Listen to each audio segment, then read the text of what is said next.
This is the Texas Land Guys podcast, hosted by brothers Tim Dosch and Tom Dosch. With their partners David Marshall and Trip Rich, they have built DMRE, the leading land brokerage in Texas. With decades of experience brokering deals between landowners and real estate developers, they take you inside the deals that move the market. Well, welcome to the Texas Land Guys podcast for the last time in 2025. Tim, how are we doing? It's crazy how fast the year goes. You know, I mean, I feel like we were sitting here starting the podcast not too long ago, and it's already been a whole year, and now looking into next year, which is always, for me, a really exciting time. We were talking before we started about just growing up, you know, since we're brothers, obviously we've had a long history together, and I think something our parents always encourage us to do is have, you know, where are your goals for next year, you know, where are your New Year's resolutions, you know, and kind of having that practice starting, I mean, for me, I feel like it was when I was 12 years old or something like that, just starting to kind of think that way. What's next year going to be? What am I going to accomplish next year? And so I think I still enjoy thinking about that. So I thought it'd be fun to kind of talk with you about that today. And as we're, you know, both kind of doing that personally and with our wives and kids, just thinking about what is 2026 going to be. Yeah, it's cool. I was thinking about that too. There's a lot of good memories. You're obviously 8 years older, so I was like 4 when I started planning for the next year because I was a part of those. I was a part of those family meetings. But we had a lot of family traditions growing up since we have a big family, and I think that was always. Correct me if I'm wrong. I felt like we would do that on like January 1st. Yeah, because I think the 31st was more like celebrating, you know, New Year's Eve. But I don't know if you remember. Yeah. No, that's probably right. I think it was either like the last day or two of December or the first day or two, you know. And I remember we would all get together, and it was normally like an hour. You know, there's seven kids, mom and dad, and so we would all go around, and some of us were really young, and, you know, we were all kids. So I guess we were all young, but some of us were really young. And it would be kind of like, you know, what do you want next year to look like? And I think it was like one or two things, and it got a little bit more in depth and complicated as you were like older. And then it was always like, you know, what can we pray for you? And then we would go around and we'd all pray for each other. And it was neat because mom and dad would share too. And so then we would do that as a family. And I guess that just, for me, I just kept doing that. Like, to me, that was a tradition that even when I was like in college, and then when I got married after college, and Jackie and she didn't grow up doing that, but it was like, this is just something we do. You know, when you get to the end of the year, you talk about like goals for next year and pray about goals for next year and write them down.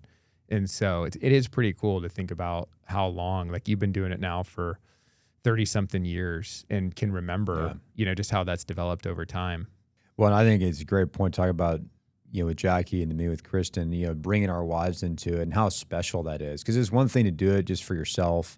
And I've had a lot of meaning, you know, just personally looking at my goals for the next year and thinking about what I want to accomplish. But, you know, having those conversations with your wife, you know, what is our marriage going to look like in 2026? What's our parenting going to look like? Where are the big obstacles or challenges? Where are the dreams that you have? And, you know, there's been some really great conversations over the years of Kristen opening up and sharing things with me like, hey, this is something I really want to work on, or this is something that I really would love to do this next year. And so really hearing your spouse's heart through that, and, you know, having it be sort of you know, there is a personal side of the list, but there's also like a joint side of the list. So a lot of times, you know, for Kristen and I, we'll actually write our list almost together. You know, it's like one list, and it has our different sections, you know, for personally, but I know we'll get a little bit more to talking about kind of the methods that we use. But I think for both of us, you know, we try and think in terms of the whole person. So not just physical goals, not just, you know, work goals, you know, but family, you know, marriage goals, family goals, you know, what kind of recreation are we going to do? What kind of trips are we going to do? You know, taking care of our physical bodies, our health, you know, our work, our spiritual goals, you know, thinking it through all those things to be a healthy, balanced person. And so doing that with your spouse, you know, is pretty profound, you know, just the kind of conversations you can have. Then looking back at when you do work together to implement those things, just how closer you grow in your marriage, you know, through that. Yeah, it's a really good point, because I've done that before where I've gone and done a lot of planning on my own. And if you do that and you really focus on like work or just one area of your life, it could be, you know, also like sports or something, like you're going to really invest this next year in accomplishing something big. But a lot of times that's going to come with opportunity cost in another part of your life. And so it's really important to be thinking about the different realms of your life. And I think doing that with your spouse helps so much, because both of our wives have, they have their own dreams, the things they want to do. And if you're doing this planning separately and not doing it together, then you're not really going in the same direction. And you're probably pursuing your goals sometimes at the expense of the other person. And it's a great opportunity to just hear the heart behind your spouse and what they're excited about, what they're thinking about, because we're all so different. So like what I'm thinking about and maybe energized about for this next year, if I don't take the time to hear what Jackie's thinking about, we could be running in just different directions. And that takes some humility too, because I'm sure maybe you've had, like I've had with Kristen, sometimes some of her goals are things that we need to work on, or things I need to work on they're true and real things I need to grow in, as a husband or as a father. And so being humble and listening to those things, then working on implementing those things and checking in, how's it going?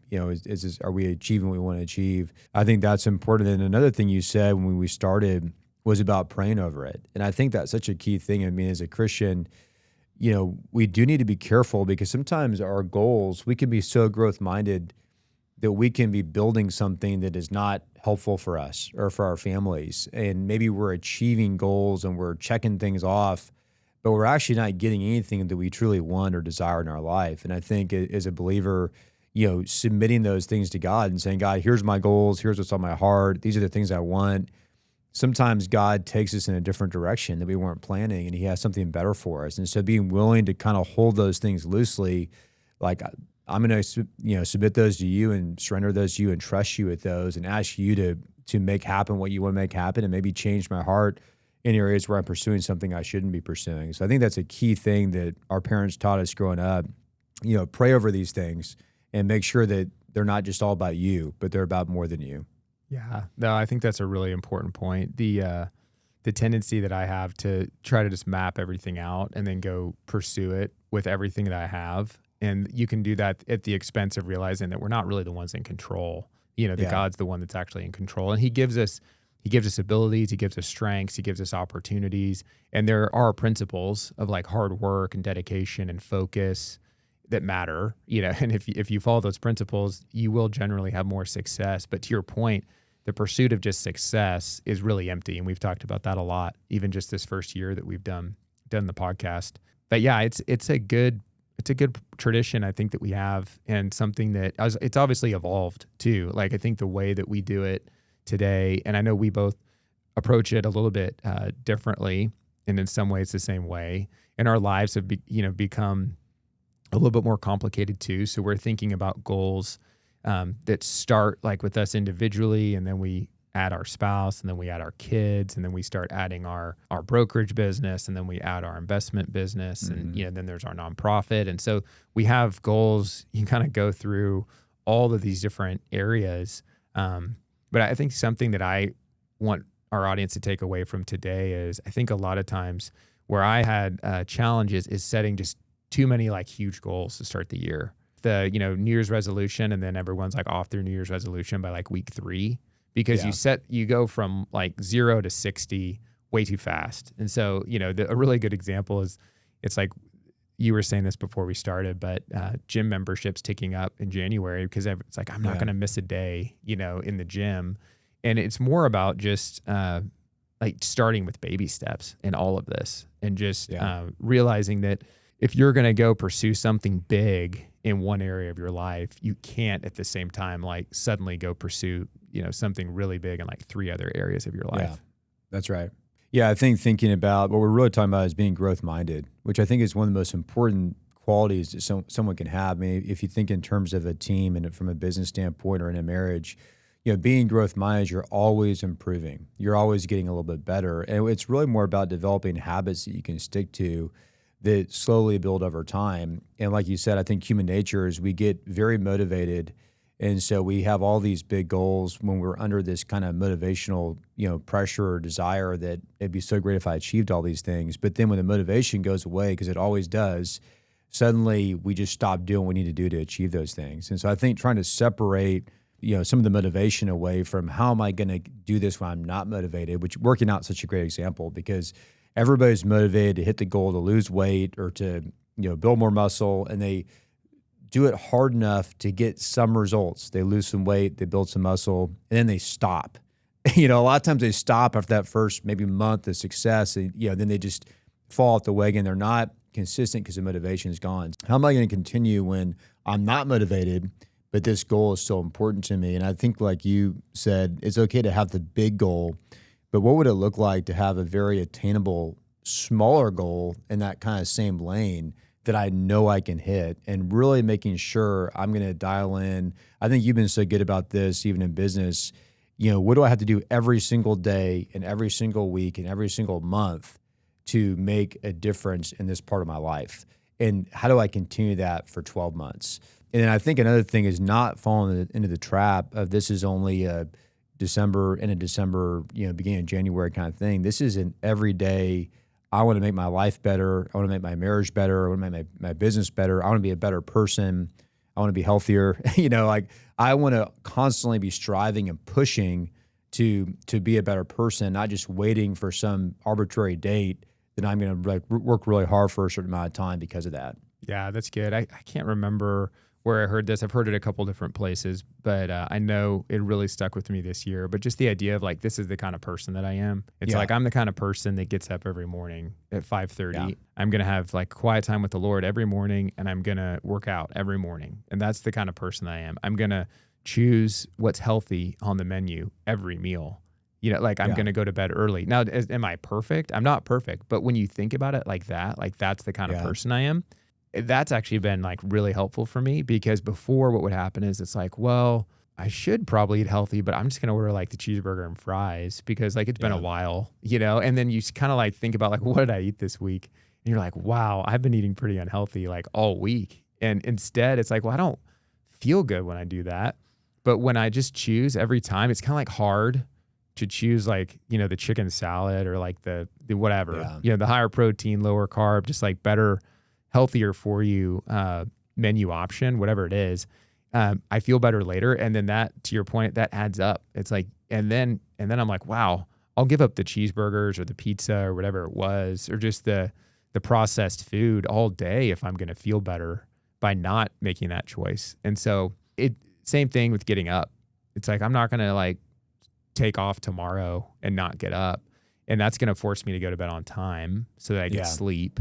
And then it's things when I'm drinking caffeine earlier in the day, because I can't do that late in the afternoon if I'm going to try to go to bed early to be able to get up early. And so it just starts to change your life. And those are really simple things, very simple things, but just saying this is what I'm going to do every day, that you've already made the decision. Then you don't have to put that pressure on yourself that you're going to look at the whole menu and go pick something you shouldn't pick. Yeah, that's such a great point, because you're talking about changing your identity, not just saying goals. If this is the kind of person I am, these are the kind of things that I do, and I might sometimes deviate from those, but I'm always going to come back to them because this is who I am now. And you think in terms of going back to physical fitness, the person is well, I'm just overweight, and that's just my identity is I'm overweight, and so I got to go punish myself and beat myself up because I'm not happy with how I look in the gym. You can only do that to yourself for so long. Ultimately, this has to come from, I want to love myself and love the people around me. So I'm going to be a person who's a healthy person, because that's good for me and that's good for my family. It's good for my coworkers, good for my friends. So you start to go towards that way. And then naturally that falls in line with a lot of the healthy goals that you're trying to set. Yeah, that's a great point. That speaks to me too, just with, I think we talked about it with Trip earlier this year, but the identity of I'm not the kind of person, that's going to go for a walk in the morning, because that's not a hard enough exercise, and so instead, and you mentioned this once, and I've been this person, you're going to get up super early in the morning, go for some punishing run. It's going to completely just destroy your body. You're not going to recover well. Then it's going to impact your mood the rest of the day. And so then you're well, I worked out really hard. And it's that actually was bad for your body, bad for your health. It would have been a lot better to go for a walk, listen to music, pray, listen to a book, podcast, whatever, enjoy the sunrise. That's a good exercise. That's going to be really healthy for you, but it doesn't have to be, and that's kind of back to identity. Where are we getting identity from? I think that's also really important just from a spiritual standpoint. I think for both of us, obviously our identity is like, we know how God views us, that God loves us and that God accepts us as we are. And we don't have to go be, some like super successful in business, some crazy successful athlete at the same time, or whatever that could look like or be. But you have to be willing to like rest in that, or you're just going to drive yourself into the ground. Yeah, you'll actually paradoxically make better decisions that propel you forward in every area of your life when you can accept that in a healthy, humble way. And then you're actually free to make the good decisions versus when you have your pride and your ego involved and you start trying to have these big goals to feed the pride or the ego. That's where you get out of balance and you start to hurt yourself and hurt your relationships. And maybe you do achieve some things in one area, but it's at the cost of hurting other areas. And I think with this whole goal discussion, it's really important to think in terms of cause and effect. And I've thought a lot, one thing I do is I have my list of goals, but then I have like, what's the theme for the year? Because I want like one thing that's going to actually have an impact on all my goals and how I think about, am I successful or not? So like in the past, one of them has been the idea of planting seeds and pulling up weeds, so I'm going to plant healthy things into my life, which is going to be, good habits, good things for my marriage, for my parenting, for my health. And I'm going to pull up some of the weeds. So what are some of the things I'm doing that are counterproductive, that are hurting me, whether that's, drinking too much alcohol, that's eating unhealthy, that's being inconsistent, working out, not doing date nights with my wife. Like, what are those things that are the weeds that are choking out the good things? And then, just thinking very simply, I want to just put everything positive in because that's going to create some good fruit and produce something good in my life and not really worrying about the outcome. I think if you just do the right things, the outcome becomes natural. And especially if you stop doing the wrong things, there's a great natural outcome from that. So I think it's funny as humans how we don't think in terms of cause and effect. We think in terms of, I want to meet my needs right now or my wants right now. Or maybe you could call them my cravings right now, what feels good in the moment, which typically doesn't lead to an effect down the road that's something I actually want or enjoy. It might create more problems for me, down the road. Yeah, I like that idea of the theme because you can spend a lot of time, writing out goals and having like pages and pages of goals or notes for the year. And then if you're not constantly reflecting on those and looking back at those, and, for most of us, if you do spend a lot of time writing out goals, a lot of times you're like, where did I write that down? Like, where'd that go? What drawer is that in? Yeah. But the idea of the theme is something that's really simple because it's hard for us to focus on more than like probably 1 to 3 things. And so if you have too many things, I think it's still, and you were saying this earlier, it's still valuable to write it down. It's still valuable to spend the time and like pray through your life and think through the different parts of your life. But, if you go into the year with like 15 goals, it's going to be really difficult. And it's probably just going to drive you crazy trying to go like match all those goals. No, I think that's right. I thought it'd be good to kind of talk through a little bit of the method. You probably have more of a process and a method than I do. So I'd love to hear kind of what is that for you? What does that look like? Maybe if that's changed at all over the years, and then what is the origin of that? And I'm sure that there's you've picked up different things along the way that you found a lot of value in, but what do you do that you feel like really works for you to help you just be dialed in and really focused on what's important? It's definitely developed for me over the years. I think that, probably 10 years ago, I would spend a lot more time kind of writing out like several pages of thoughts and notes of goals. And so that a lot of that came from when both you and I went through the master's program, and we've talked about that. David went through it, Derek, other guys, Trip and the company. And one of the things they talked about there was just like the different parts of our life. And so it's like there's a physical part of me, there's a spiritual part of me, there's a relational part of me, there's an intellectual part of me, and then there's career, family, there's like what God's called me to. There's involvement in church, all these different parts. There's like 10 different parts of your life. And so what I used to do just to help me stay organized was think through all 10 different parts of my life. And so I'd write down, like personal, physical, just like, where am I at? Where do I want to be? And a lot of times that would look like I've always really enjoyed either weightlifting or running. And so look, like I want to do, this many like 10Ks this year. And then that evolved into, I want to do, ultra runs. And so, I want to do this many ultra runs, or I want to do it with these people, and those different physical goals. For me, it helps to have like something physically that I'm kind of targeting and quote unquote training for, just so that every day when I'm getting up early and I'm getting in the gym, or when I'm going on a run, there's something that I'm doing that for other than just being healthy. And so I go through that different part of life. So think about marriage. Like, what am I doing right now in my marriage? How am I investing in Jackie?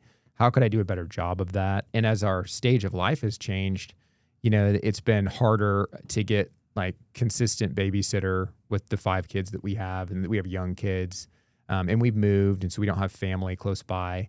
And so it means that just trying to figure out how to have dates, even if that means like putting the kids down early and spending time together, or doing our coffee dates that we do on Saturday mornings, where we have kids go play or do something, and we just always have that time together where we spend time talking, making sure that we're like really investing in each other. It doesn't have to be like spending a bunch of money or going anywhere, but it's like a choice that we're going to spend time connecting and investing. And so it's like, it can be small things, it can be bigger things. I've evolved that over time just because, like I said earlier, that it's just a lot. And I realized like I would write all of this down, and I think that was helpful. But then a lot of times I was not going back and really reflecting on that throughout the year. And so I've tried instead to move in the direction of just choosing a few things every year. I like the concept of like a big 3. We have the full focus planner that we use in our company that we've been using now for probably like 8 to 10 years. We found that, it's just like a business, I guess it's like a goal setting book, but where you have your daily big 3 and your weekly big 3.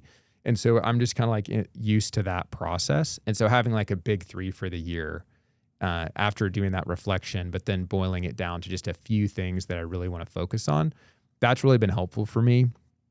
And like I said earlier, it's evolved from just those 10 different parts of my kind of like personal realm to now I'll also have like a big 3 for DMRE, a big 3 for the Dallas office, a big 3 for 100 Times Harvest, and a big 3 for Ascent. So and then I'm only picking like one out of the 3 that's going to be like a primary focus. But Trey and I were talking about this not too long ago and reflecting back on the quarterly goals that him and I will set for the Dallas office. And every time we've chosen to focus on some part of the office, that's what we've gotten done that quarter. Like looking back, it's pretty funny. It's like if you just choose to focus on it and set goals around it and think about it, then that naturally, we've seen a lot of progress. It's like that makes so much sense. That's so intuitive, but it's just not going to happen if you don't spend the time to focus on it and do it.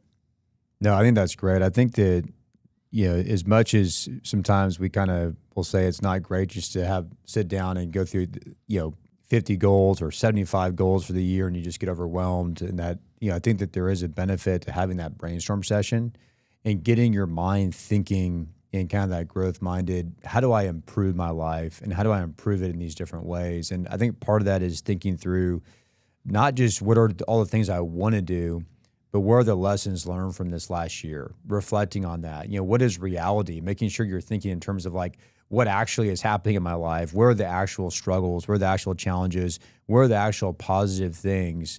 And having that space for me to take a couple hours. And like a lot of times I might have 75 or 100, you could call them goals, but I mean, they're really just in these different areas of my life. These are my desires. This is where the kind of growth I would love to see. And there's really no way I'm going to be able to achieve all that. But I think letting your mind go there and kind of focusing on that does something to your subconscious mind that sort of gets you moving in that direction. And then like what I'll do a lot of times is I'll have for each area, I'll have maybe one main goal, and then I'll have like 2 goals kind of underneath that. So it's like if I do anything this year, I'm going to accomplish this one, and then I'm going to try and get to these other 2, and then there might be 8 more after that. I'm not really going to focus on those, but those are still on paper, and so they're still registered in my mind. And what's been pretty crazy is looking back a lot of times, a year later or sometimes 2 years later, a lot of times I'll have achieved almost everything on that list. Maybe 80% or 90% of those 100 things I wrote without even trying to do it, just going through the process of thinking about it, getting it in my mind, spending time just absorbing the thought of like, what does this future look like if these things happen?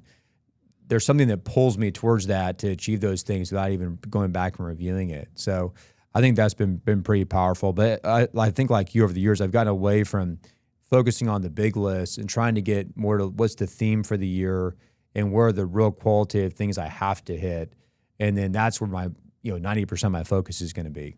I think too, from just a reflection standpoint, it's crazy to say like, this is what I've been doing for 10 years now, because time just goes so fast and our kids are growing up. And I think the things that stick out to me over the years, it isn't probably a lot of the work and business stuff. It's not like, we close that deal or we close these deals. And so I think just from a goal setting standpoint, it's really important to remember that. Like a lot of what we're talking about is not, so I sit down and I spend all this time thinking about the business and goals there, like we do. But I think what's more important is thinking about the goals around our personal life, around our family, our like how we are as a dad, how we are as husbands.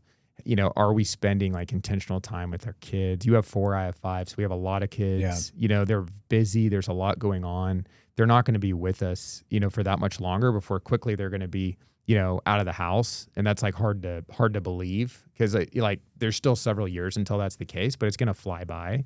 And so we're not going to be thinking about, the deals. And I can't even remember a lot of the deals. Sometimes I'll be reminded that we did a deal by a client, and I'm like, I forgot that we did that one. Like that was a really cool project. But when you're coming up on like 1,000 closings, like we've been a part of, then you don't remember that. And I think for us, we want to be remembered a lot more by like, what does Kristen say about you? What does Jackie say about me? What do our kids say about us? Then we do just about the deals. And so that part of spending the time to really be intentional around that goal setting and not just being complacent or okay with like the status quo. And it's like you're saying, having a growth mindset around that. Like actually I know both of us have spent time. We were part of a group where they called it like doing a dream weekend with your spouse, where you go and you actually go and you either do it and it gets facilitated, or you can do it by yourself and you go through like an actual workbook together. But the whole point is really like getting on the same page about what are your dreams? Like, where are you going? Because so many people, and fortunately I've been doing that since I was really young. So I've been able to stay off this other path of like the husband and the wife are just going different directions with their life. Or one of them feels pulled along constantly and they don't feel like they're getting to go the same direction and pursuing dreams and goals together. And so I just think that's so significant. And, especially around the holidays when we all have, even if you don't get as much time off, we all have more downtime than we normally would around the holidays.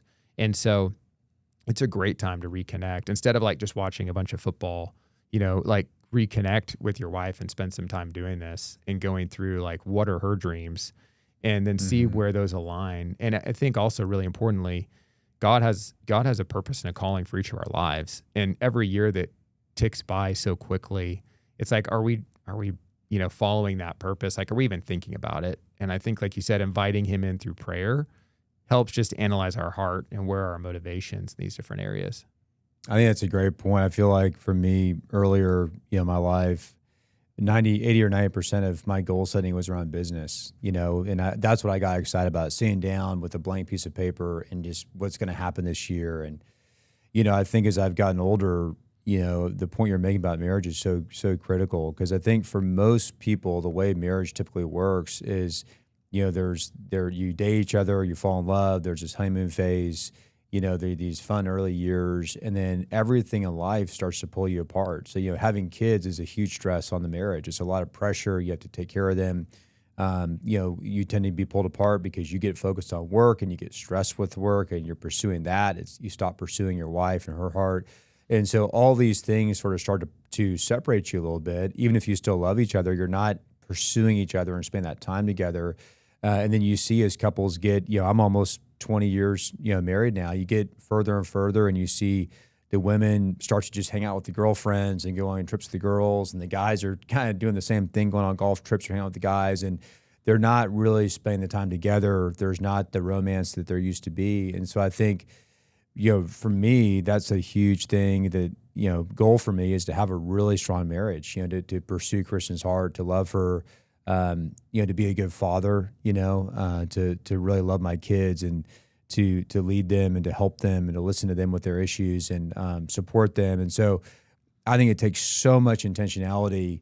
I think it's harder than the work side. The work side to me it gets a lot easier to do that, but really having a strong marriage, really having a strong family, and even our health. As you get older, it used to be that you didn't have to support your health as much. Things just kind of went pretty well no matter what. As you get older, as I'm now in my mid-40s, you got to take care of yourself. You got to be healthy. You got to get good sleep. And you got to have these good habits. And so, I think really being well-rounded, as a man or a woman, and thinking about these critical areas of your life is really, really important. And I think that the Dream Maker weekend you're talking about is so key, because listening to our spouse and their heart and what's really like at the core of who they are, and that specific program is really from a Christian standpoint. What has God put on your heart? Where are the dreams that He's given you, the desires He's given you that He wants to work out through you, not just as an individual, but as a couple together? And that's just an incredible process and blessing. I know that the times we've done that, God's really done some cool things on the other side of that. I know the same for you guys. Yeah, He definitely has. And as you're talking, I'm thinking about a conversation I had recently with a client where he was just sharing, that he's like, man, life is just getting a whole lot harder, as he gets older. And he was talking about just really challenging things going on with close friends that are not doing well, and, just not knowing like how to support them, and just, he just said, like, I guess, when you kind of get out of your 20s, when everything was you're excited about life and work and making money and everything's going well, and then you get into your 30s and people's choices start to catch up with them, and you see people that you thought, we were going to be best friends for a long time and things are going to be well. And then like they're making really, unfortunately, just really bad decisions that have really set them back. That unfortunately, that's what can happen. And I think that's the other side of this that's so important, like taking the time to do all of this. But if you do all of this and you don't have something that you're falling back to, like for us, it's our Christian faith, and it's the principles of living that God has given us, and it's like His word that He's given us. That's your guide. Without that kind of a guide, it's difficult, because you're going to be, you're not really going to know the direction you should be going with this planning. And so that's been so helpful for me, is being able to add prayer to this and add a constant time in His word. And so there's always going to be goals every year around just how can we give back in the spiritual realm too, just encouraging others, being a part of Bible studies, being involved with church, supporting our pastors, that kind of thing. Yeah, I think, one thing to remember is there's going to be incredible resistance to these kind of positive changes. I mean, if you really want to work on your marriage, if you really want to be a good mom, a good dad, if you really want to make changes in your health, there's going to be a resistance. Everything in our society is pushing against that, is pulling you towards a place that's not going to be healthy.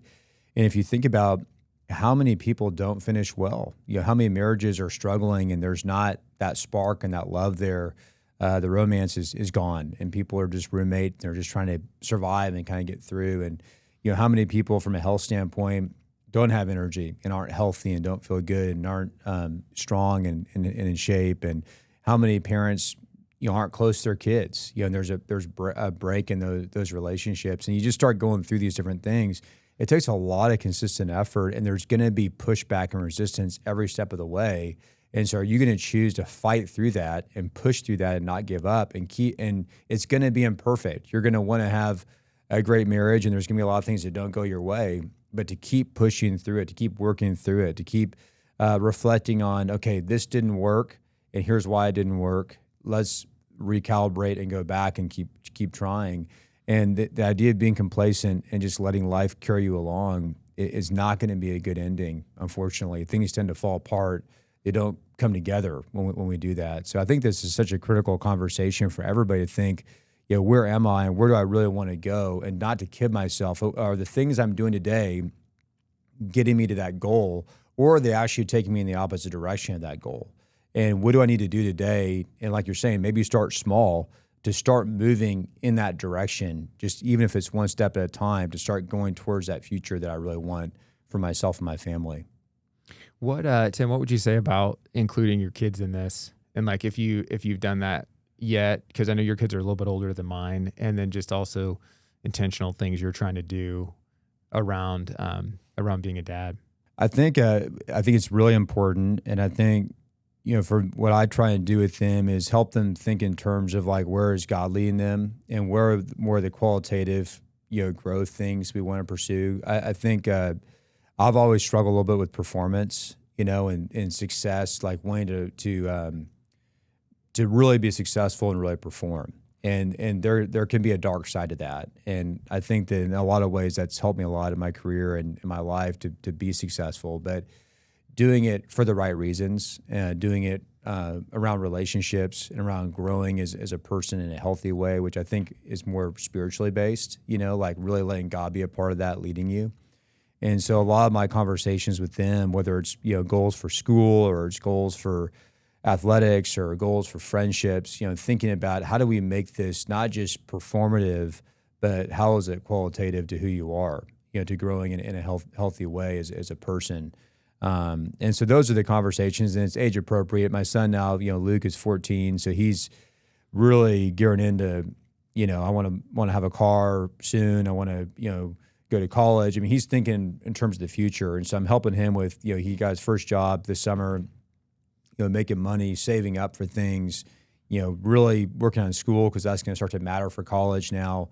And then my daughters are younger, and so kind of work, for them it's a lot of like, what do your friendships look like? Who are the healthy friends? Are there any that aren't very healthy? How do we grow those friendships? What are the things you want to pursue activity-wise with athletics or with dance or whatever? And then, spiritually, where are you and where do you want to grow in that way? And really tuning them in with their relationship with God, not just doing spiritual things to check a box of, I accomplished these things, but growing closer to God. And for one thing that's helped us with that is doing some mission trips. We're going to go on a mission trip here soon with the family, and letting them be in a place where they're seeing God use them and seeing people who are in need and seeing God working through them and around them has been really powerful for their spiritual walk.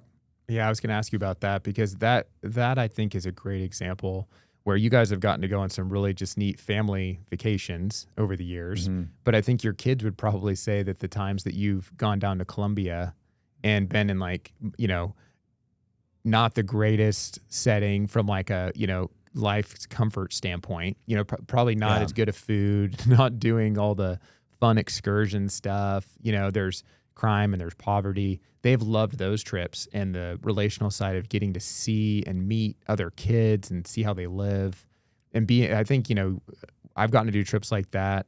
I think you're always a lot more encouraged personally than you feel like you're ever able to encourage anyone else on those trips. But that's been really neat to see your kids, because your youngest, the first time you did that trip was only like probably 5. Yeah. So really young. But it's been a big impact. So I don't know if you want to share just the impact they've had or some of the things they've said about getting to go and wanting to do that instead of going on like a vacation. Yeah, I mean, my kids have gotten to do some incredible vacations. We've been to Europe as a family. We've been to the Caymans and Montana and Colorado and all these places, Mexico. Done a lot of fun things as a family. Stayed at nice places. Had ate great restaurants. Just kind of name all the things. We've done them, and it's been fun, and we've enjoyed that as a family. But like you're saying, doing a mission trip and actually being this idea of like you're sort of on mission together, as a family where you're going down there, and there's challenges, there's we've had to have bodyguards down there. There is some danger, and you are in you're seeing extreme poverty. People who are making $5 a day that you're working with, people that are almost starving to death. People that are malnourished. Just these incredible crime, organized crime, cartels, just all this stuff going on. But to see my kids go into that setting and get to love people and get to, a lot of times there's a language barrier, but getting to play with kids and to help families, we will buy food for families and help them put in their, in their kitchen and their refrigerator and stuff, and just getting to see how other people live and seeing the joy that people have, that they're happy a lot of times and they're thankful for what they have, even if it's not very much. It's so different than the environment that my kids are in. We're in a very wealthy bubble, where people are taking off on private jets places, and people are just, going to, they're anywhere in the world they want to go, doing whatever they want to do, buying whatever they want to buy. But there's an emptiness in that. And my kids see that, and then they go down and they're in this impoverished area, and they see God working, and they see these people who are serving people, and it's hard, and there's setbacks, and it's imperfect, but there's a beauty to it, and it's very real, and it's very fulfilling. And my kids have gotten to see that, and so you're right. I mean, they'll tell me all the time, like, Dad, we can go. If you want to go to Europe, we'll go to Europe with you. Or if you want to go to the Caymans or wherever, we'll do that. But please make sure we can go to Colombia. Like, we want to go, like, be with these kids and be with these families, and and love on them. And that's, there has been no more special trip for me because of the meaning in it. Of getting to be down there with them. We're praying every day. We're, things happen down there. Where there's a riot or there's something that happens, you can't get through the city, or someone's sick, or you name it, things happen, and having to work through that as a family and help each other through it, and it's been really rich. Yeah, that's neat. I think I was thinking just about some of the trips that I've been on, and how it can actually be really unsettling to go to these places and see people be so joyful that don't have anything, and to realize, like, I'm getting up every day and just, like, grinding away and trying to make more and be more productive, and every area of my life, dial it in. And then you'll go, and I know we both went to Africa several times and went and worked in an area that had just been completely ravaged by AIDS. And so the average life expectancy, life expectancy was 27, because so many people had died of AIDS in this little country. Yet you would go and people are living like dirt floor, and they're completely joyful. And you're just like, wow. And it's nothing to do, like, they didn't have anything. I mean, these people had nothing.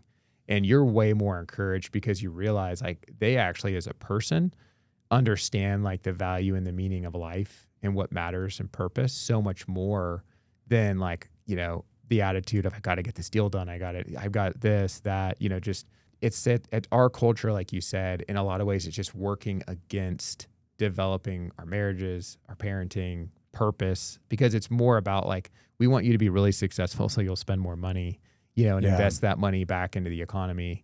And so I think that just recognizing that, like, God has a purpose for our lives. And if he's blessed us to live here in the United States and make money, that purpose is to bless other people. But it can be really unsettling because it really challenges you to be like, what am I, putting my purpose and hope in here when I meet these people? That you told me about a guy in Colombia that, like, I think he lost his job or risked his job to be there to learn about how to be a better father. He lost it. He got fired. We did a family camp in Colombia with our family. Went out in the countryside, and we had probably 30 or 40 people come out that were families, Colombian families, and the men were day laborers. So they're making $5 to $10 a day. And this man was like a welder, and his company had given him permission to go, and then the last minute they said, you can't go. We'll fire you if you go. And he said, I'm going to trust God and go. So he went and he got fired. And had an amazing trip with his wife and his son, and God did a lot in them, and it was amazing to just see what they were willing to sacrifice to put their family first. And then he didn't have a job, and he ended up getting a job. About a month later, he was able to get a job and be okay. But I think the point you're making is so good. If we bring it back to the goals, if all your goals are about you, and it's all about trying to feed your ego, your pride, which a lot of times it is. Will I be successful in business so I can make a lot of money? How do I focus on my health, not so I can give to other people, but so I can look good and I can feel good about me? And maybe even to some extent, my parenting or my marriage is really about me. The more it's that way, the less happy you're going to be and less fulfilled you're going to be, and the goals are going to be empty. You're going to check them off, and you're going to make that extra $1 million or close that extra deal, whatever it is. It's going to just feel like nothing at the end of the day. But when you make your goals about other people and about serving and giving and something bigger than you, if your marriage is bigger than you because it's about loving your wife, and then that being a model to love other people, and to help other people, and the same with your parenting, and having real community, real friendships, there's going to be a richness in your life that's going to be a lot bigger than whatever it is on your goal sheet. And I just hope, for our audience, if you're listening to this, just trying to encourage you with going into 2026, to make this about checking off goals and achieving things, but not just for you. That every single goal that you put down, you think about, how does this benefit someone else that I love? Someone who's in my community. Maybe it's your coworkers, maybe it's your spouse, it's your kids, it's someone at your church, it's someone in your community, someone who's in need in your community. There's a lot of people in need all around you. Are you willing to look outside yourself to help them and to know that God's actually put you in their life to help them, and He's uniquely gifted you? He has something He wants you to give them. Are you willing to open up and do that? Or are you just going to hold things inside? And just in all transparency, I struggle with that a lot. A lot of times my goals and my growth has a lot to do with me and less to do with others. And the more it can be about really loving other people, the more satisfying and rich life is going to be. Yeah, that's incredibly convicting, Tim, what you shared. I mean, for me, I think that's it's hard not to be just honestly motivated a lot of times by pride, by how I'm viewed or looked at or how successful I am. And even though I'll say, like, that's not my motivation, if I really stop and reflect and pray about it, it's like, wow, I think that is a lot of my motivation a lot of the time. And I think the encouragement there again is that, that's the whole reason that we actually needed a savior. We just celebrated Jesus's birth at Christmas. That's right. That's the whole reason. Like, if we have it all figured out and we have it all together, and we're not saying that we have it all figured out and have it all together, then we wouldn't need a savior. But that's why we did. And that's why we do. And so, like, I'm reading a book right now called Spiritual Leadership by J. Oswald Sanders. And he talks about just like how unhealthy ambition can be, because ambition has like destroyed and ruined so many people. And so he talks about how there's nothing wrong with pursuing growth, but it needs to come out of humility. The humility part of it is so important. And that's really hard, because I know for me personally, pride is always going to be the first thing, and then it's going to be really intentionally, it's going to be honestly only if I'm going back to the Lord that I'm going to truly be humble and just realize, like, everything I have has been given. All these opportunities have been given, and He's provided and blessed us in so many ways. And so that's really convicting what you're sharing. And I think hopefully what our audience can take away from this is it's important to have goals and to be focused and not just kind of be like, well, what happens, like, that's just the way that life works. And I can't change how I am or things I don't like about myself. It's being able to say, like, there's some things I can do and maybe they're baby steps, and I'm just going to be happy with the progress I'm making instead of it has to be some like significant progress. And then most importantly, I'm not going to value myself just based off work or performance. Like, I want to much more value my marriage and my parenting, or if you're not married, you don't have kids, relationships with your friends, your parents, just like making sure that you're having a positive impact on those around you by leading by example and making good choices, not being the person that's just kind of like maybe the life of the party, but kind of a negative influence on other people's lives. I think we all have responsibility, and that we're walking in that responsibility. No, that's right. I think a lot of what Don Miller talks about is, taking agency. We all have agency to change our life. And I think we can kind of fall off, one side or the other. Either we can just be completely complacent and not do anything and just let life happen to us and be a victim and complain, or we can take so much agency that we try and control everything and control everyone around us. And both those are unhealthy. And so I think the idea is you're really trying to find real meaning in the things that we do that goes beyond ourselves, and taking agency to make change. And to, like you said, I love the fact you brought back to the gospel, because we're going to fail. We're going to do things out of ego. We're going to do things out of selfishness and pride. We're going to intend to do something that we thought was good, and we're going to hurt someone. That's just that we're people, and so we're very fallible and we're sinful. But when you bring it back to the gospel, that God has given us His Holy Spirit, He loves us, He has grace for us, that He is for us, and He's a good God. He's a good Father, and He wants good for us. He wants blessing in our lives. And yes, there will be suffering, there will be struggles, but He is moving everything towards a place of love, a love between us and Him, and a deep acceptance by Him. And then that results in a love for other people that creates just incredible fruit and incredible joy in our lives, whether we're going through a season of suffering and difficulty, or we're in a season where everything's great and there's nothing to complain about. There's a more, kind of ultimate permanent meaning to these things than just when I do it for myself and to feel good about myself. Tim, I think that's a good place to end. I was going to say happy New Year. I hope 2026 is a great year. You'll have to share with me your big three offline. Yeah, no, I definitely will. Yeah, I definitely will. Look forward to 2026. It's going to be a good year. I'm going to take that theme idea. I like the theme idea. So I'm going to take that just as a really easy, kind of simple way of simplifying it. Yeah, it's an easy thing. Just you can come back to it without even having to think about where's my list or what are my big three or all that stuff. You try and think of a theme that, like for me this year, was relationships. I really want to build relationships, and so think of something that can kind of, permeate maybe every part of your goals, and more of the meaning and the purpose behind it. It just gives you something to kind of come back to and ground in. That's great. Well, thanks again to our audience for a whole year of listening to the podcast. And I think Tim and I are really excited about 2026. We had some great guests join us in 2025. We had a lot of fun having other team members join the podcast, and there's going to be more of that in 2026. So thanks for listening. Look forward to it. Thanks, Tom. Thank you for listening to our podcast today. If you have questions about land you own in Texas, send us an email at texaslandguys@dmre.com and follow us on LinkedIn to stay updated.